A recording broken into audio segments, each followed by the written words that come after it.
hear me sing? No! You don't even know me! That's crazy. But I'm so happy to be here with y'all. I am Armand Sadler, hip hop reporter at Vibe Magazine, podcast host. Thank you, gas me up. Like she said, gas me up. But enough about me. We have a Grammy-accredited singer-songwriter. Just recently put out his EP En Route. Had a viral Tiny Desk performance. I'm sure y'all watched it. Make some noise for none other than Durand, Bernarr.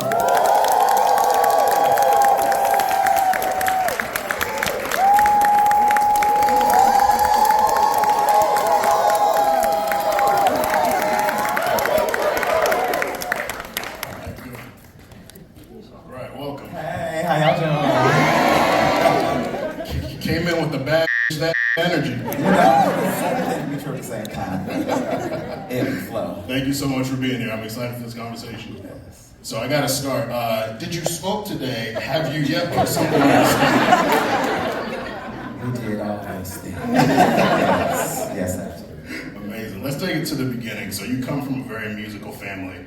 Dad was an audio engineer for some people, Jay-Z, Beyonce. You might have heard of Earth, Wind, and Fire. Earth, Wind, and Fire, of course. Can't escape us.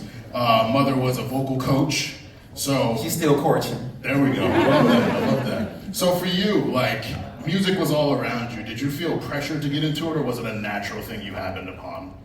As I always say, music took me serious before I did. Wow. So I feel like I had a predisposition to it. I'm just glad that I'm good at it, because to be a part of a musical family and not be musical, and they want you to be musical, is a lot of pressure. So I'm glad that at least I love what I do. Yeah, and then and good at it. Exception. and of course you throw in the church aspect to it. Like, you can't be up at church, looking like a fool up there. Like, Baby, it'll bless your heart in a heartbeat. And I feel like the singing in church is very impactful. And so what aspects of singing in church did you take into your musical career? The theatrics. I love the drama. If the pastor ain't doing at least one backflip, handspring, hand tuck, the choir need to be choiring. Just the black church culture, period. Like, it's embedded in me. It's nothing that I can get rid of. It's just a part of the makeup of my personality and how I move when it is time to perform, as well as being a theater kid. Shout out to the theater kids. We out here, very eccentric. We have a lot of personality. Matter of fact, me and my 3 personalities are up right now. Their friends are here too. Y'all tell. And I also learned that you were an only child. Do you feel like that plays into your theatrical nature as well? Make noise for the only children. I had to entertain myself. My mother, unfortunately, was not one of those parents that would just let me be bored if I came to her saying, "Well, Mother, I'm bored. Oh, we can find something for you to do." And it really wasn't anything that I wanted to do. So I had to just keep myself entertained. I mean, I had, my friends on the street. I had my cousins that came over every other weekend, but the most time that I spent was with myself, with music, writing, recording, drawing, whatever that was. I didn't, drawing didn't really land. Except, when I draw conclusions. But yeah, other than that, was music stuff. And do you feel like all of that plays into your monikers or your alter egos, such as Alcohol Harmony or DJ TBD or Broccoli? Yes, that. So my inspirations are not just music. Right. It's comedians like Cat Williams. You can't tell me that Jennifer Lewis is not my grandmother. Okay. Jim Carrey, specifically in The Mask, because GPS is definitely giving Cuban Pete. Okay. So it's all Bugs Bunny. Like, all of that stuff is incorporated in the personality. Little Richard's eyes. Just all of that encompassing into, you see where the different the recipe is, the different ingredients. I'm glad you brought up stand-up comedy. I was gonna ask if you ever tried it out, because I feel like you'd be a natural. So I be like practicing my stand-up with my homies that actually do comedy, like Kev on stage, and I'll just like try to run some stuff by them, like, what y'all think about this joke? So yeah, but that's something that I do want to end, because stand-up comedy is different from being funny on your couch and being funny in front of people. So I just want to make sure that I'm, yeah, because 5 minutes trying to just, that's a long time. So, but I feel like I got it. Because I have material, it's just condensing the story. Right. I can talk. No doubt about it. So you had a very amazing opportunity at 16 to tour with Earth, Wind & Fire. Make some noise for touring with Earth, Wind & Fire at 16. Incredible. This is a three-part question. If you need me to repeat any parts, I got you. So the first one is, how did you feel hearing that? 2, did you understand the magnitude of it when you were invited? And 3, what was the most memorable experience on that tour?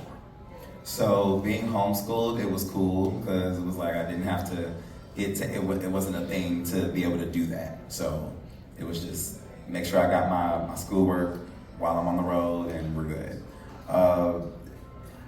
I don't think I understood the full magnitude of it because I had been around that environment since I was like 10 or 12. So I didn't get a chance to view Verdine White and Philip Bailey as these entities. Those are my uncles, So it was more so just I get to be in this environment.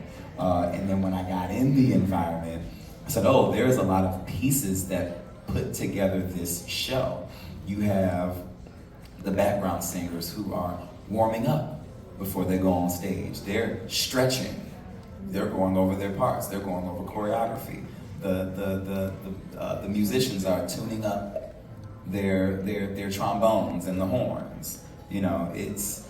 It was a certain level of discipline and professionalism that I still carry with me.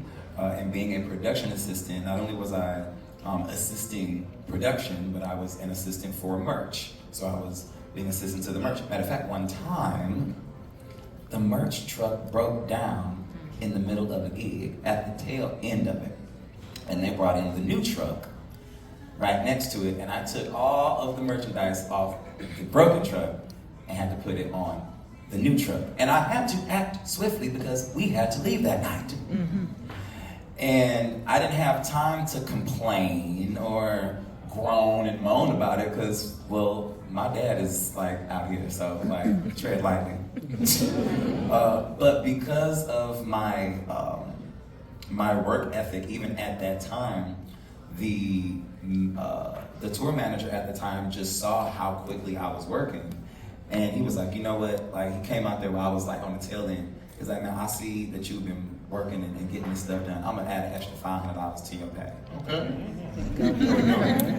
That's a lot at 16. I'm saying, So just having that, and I do include that as a part of my artist development, as well as doing theater, learning etiquette. When it's time to be a part of the ensemble, that's not your time to stick out. That is, it's a big piece that you don't necessarily see. And then when it's time for your solo, baby, you work the stage, you go up and down, you do your, and you do you. So, I applied that to so many different spaces, and it has really helped. How much did that foster the hunger within you to push your career forward and hit the road and perform for people? Well, I've been performing for people. It's always, do that dance one more time. Y'all know that. So it was really more so just a broader audience. So I just wanted to, at 19, when I started posting stuff online, I just wanted to get an objective opinion on what it is that I do and how I do it. Because the internet don't give a damn about your feelings. So they ruthless. I'm addicted to the comment section as well. So often people look at music and sports similarly. They try to treat music as if it's like a one-on-one comparison in the competitive element. You talk about being homeschooled, so I wanted to ask if you'd done any talent shows or showcases where there was competition before you ended up doing BET Next Big Thing.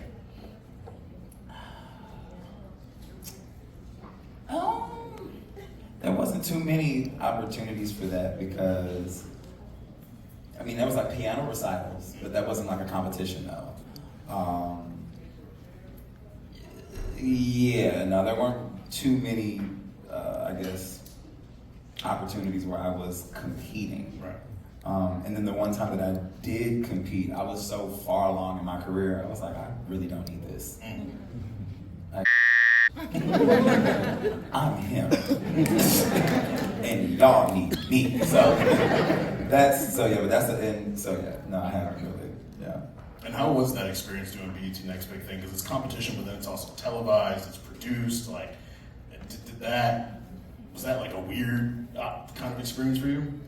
Well,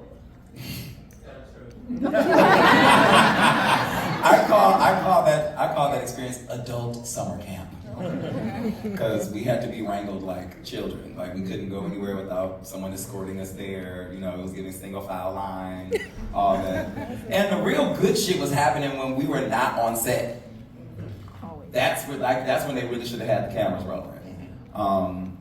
But it let me know that if I'm ever going to be a part of that, I need to be on the panel.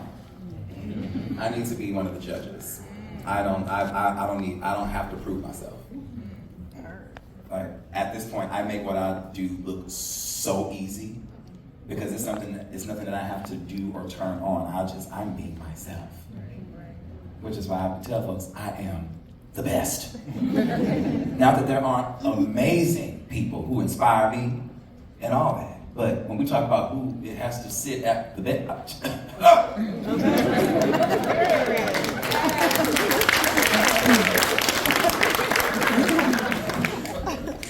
So, they know. I guess it would be safe to say you're pretty confident. The confidence in being myself. That's the thing. This is not a competition for me. Right. I'm not even in competition with myself. I give myself grace. I'm patient with myself. I'm gentle with myself. Because the world is finding brand new ways to whoop our ass every single day. Emotionally, spiritually, mentally, financially, politically, tick-tockily. The least I could do was wake up in the morning and be good to me. Yeah. Because then that echoes outwardly.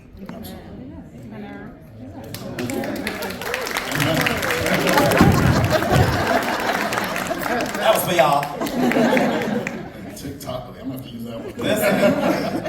It's scary. It's a great feeling when your confidence is rewarded too. And you had a very special opportunity. You were putting out covers and you were covering Erykah Badu records. And then Erykah Badu reached out to you to start working with her. I said, I'll take that, thank you.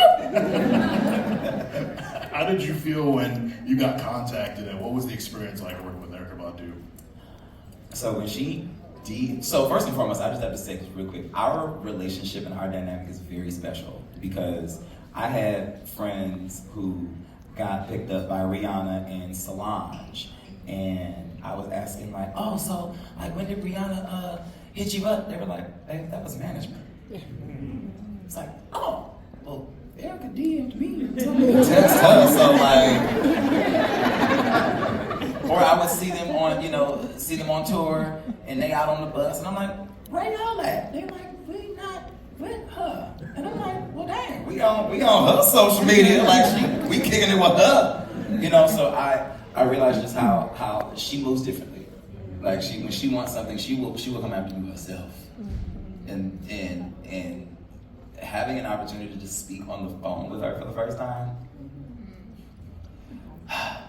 if I could have had someone recording my reaction after I got off the phone, I just did a very fierce, aggressive hand performance. Like, that was the first thing just homo ghost, just. Yes. Yeah. And being under the tutelage of someone who is your favorite, who you've been listening to since you were 8 years old, like I would say, my high school experience was Earth, Wind, and Fire. And my college years was, I have a PhD in Baduism. Like, know your but have fun. Know your so you can have fun. Don't be stressed about hitting the right note. this is live. Like, y'all know I can sing. And plus, how you know what note I was gonna hit in the first place? Like,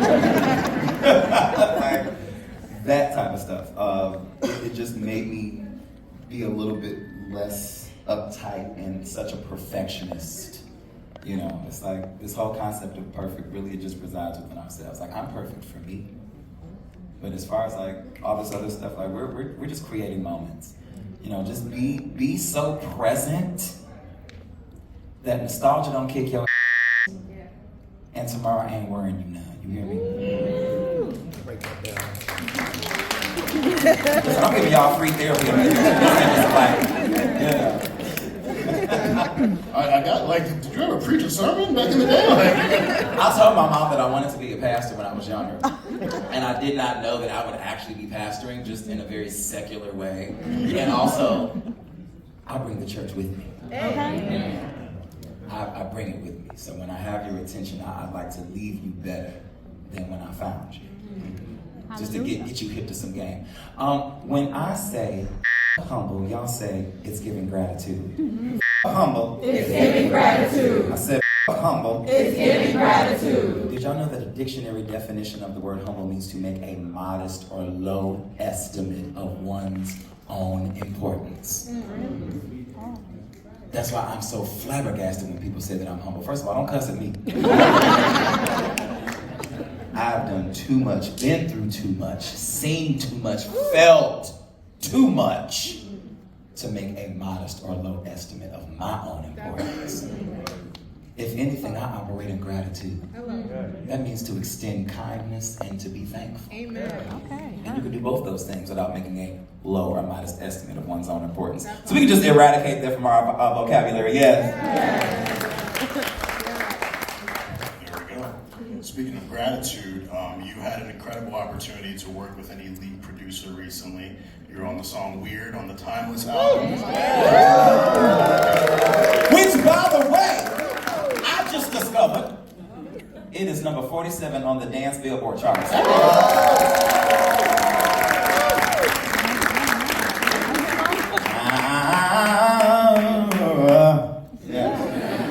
Right through Something else to be grateful for, but you both achieved something incredible on the Bubba album, Free Fall. That was the Grammy winning. Grammy! Winning. Yes. How did that feel? Because I know like there's been a lot of conversations recently, a lot of artists saying they don't care about the Grammys, the committee, you know, doesn't understand their music, all of that. But a lot of artists do view it as their Super Bowl. So for you, how did it feel to win that? So, plot twist, I didn't win anything. Right. I would have had to put in 51% or more into the entire album to have received an actual Grammy. Right. What I received was a participation certificate. So, when I posted the video of me brushing my award-winning teeth, voguing in my award-winning kitchen, I got a phone call from my homegirl who works on the board at the Grammys, and she was like, "Friend." I'm like, "Oh my God, what happened? Who died?" She's like, "No, I gotta tell you something." And so after that, it was like the rug got yanked up under me for something I wasn't even planning on getting. Like a homie hit me and was like, "You got a Grammy." I was like, "I do."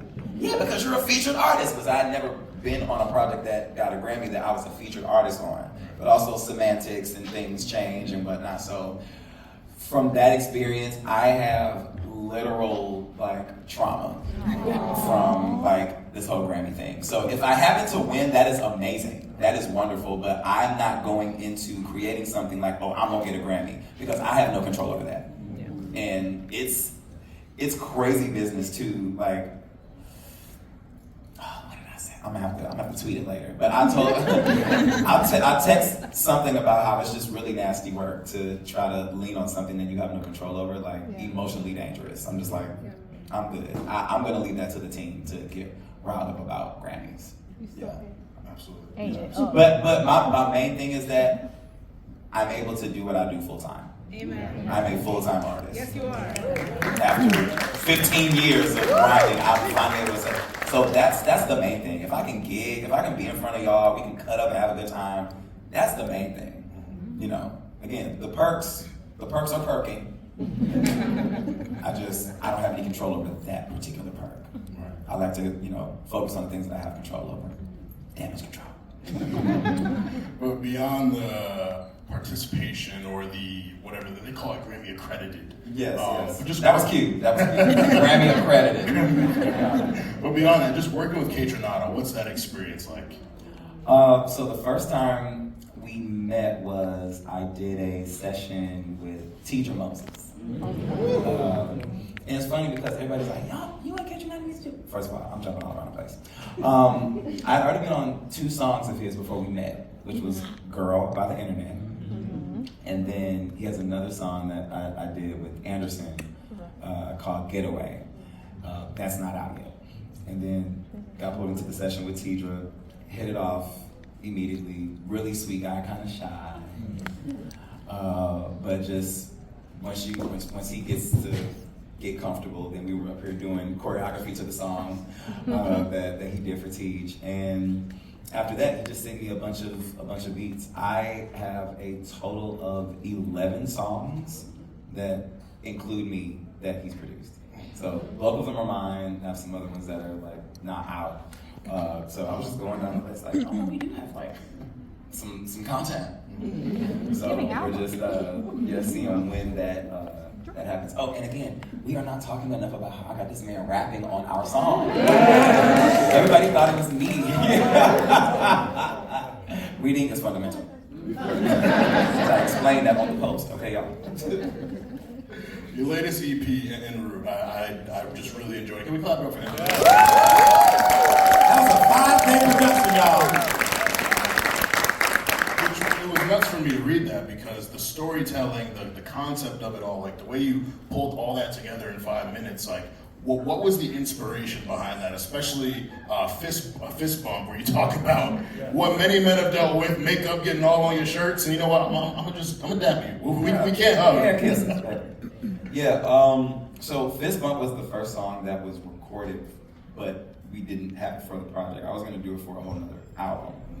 And so we needed to just put something together in time for these festivals that I'm doing. And Fist Bump was the template for how the project would sound, because I had all these other songs, but Fist Bump would have been the Beyonce of the project. And it was like, okay, I can't do another Rudolph's Church Shoe situation. If you know, you know. So we just went in and built around that. I had Louis York come in, Claude Kelly, and Jeff Humphrey. My guys, Sam Hoffman and Buddha Foster, they did GPS, they did Unknown, they did Pit Stop. Another artist by the name of Mars Today, he did Must Be Nice and ETA. It was just like, and I've been sitting on like Must Be Nice for a good year and a half, the beat. And then around that time that we were recording it is when I just kind of threw a little draft together, and my publicist was like, what is this? Where's this going? I'm sorry, what is this? I'm sorry.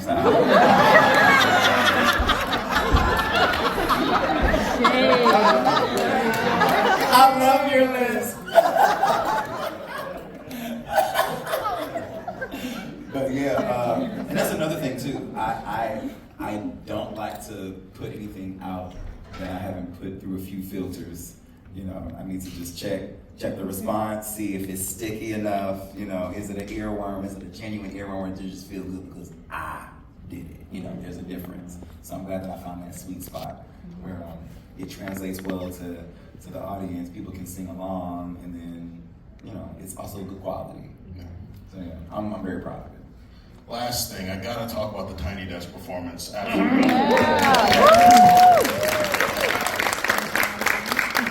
I too be reading the comments. And I saw one dude who was so moved that he had to write, I was taken to Durand Bernarr's show, I didn't know anything about him, and as a straight man, I just had to say, this person blew me away. Like, he's destined No for Diddy. this. But How does it feel to see your content resonating with a guy who feels the need to say, yo, as a straight man, like, I fucked with this? Because they don't know what to do with me. They generally don't. I'm making them feel things that, and it's not even sexual things. It's just, it's this audacity to be myself, and they want to live through that. It's like they're living vicariously through that for some. And so I give them the courage, the gall, the gumption